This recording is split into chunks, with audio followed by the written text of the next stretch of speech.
ফজিলত রয়েছে। আল্লাহ তাআলা চাশতের নামাজের ওয়াদা করেছেন, কসম করেছেন, যখন ফজরের নামাজ হয়ে যায়, যখন ফজরের নামাজ হয়ে যায়, সূর্য যখন উঠে যায়, দুপুরের ওয়াক্ত আসার আগ পর্যন্ত, অর্থাৎ 11টা বা 11:30টার সময় চাশতের নামাজকে পড়া হয়। আর এই চাশতের নামাজের এত ফজিলত, বিশ্বনবী আমার বলে, যদি কোনো ব্যক্তি রেগুলার চাশতের নামাজ পড়ে আমার আল্লাহর কাছে হাত তুলে দোয়া করতে পারে, তার রিজিকের পেরেশানি দুনিয়ার বুকে আমার আল্লাহ তাআলা কখনো রাখবেন না। আল্লাহু আকবার বলেন। তো প্রত্যেকটা নামাজের ফজিলত রয়েছে।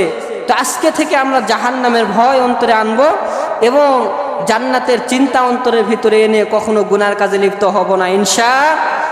আরে ভাই, 5 ওয়াক্ত নামাজ তো আমরা হুজুরেরা পড়ি, রোজা রাখি, আপনাদেরকে বয়ান শোনাই, জিকির আজকারে থাকি, তারপরে ভয় লাগে যে জাহান্নামে কি না হয়ে যায়। কত হুজুররা জাহান্নামে হয় নাই। বনি ইসরাইলের হাদিস, বনি ইসরাইলের যুগে যাকে দেখা যায় কত আমল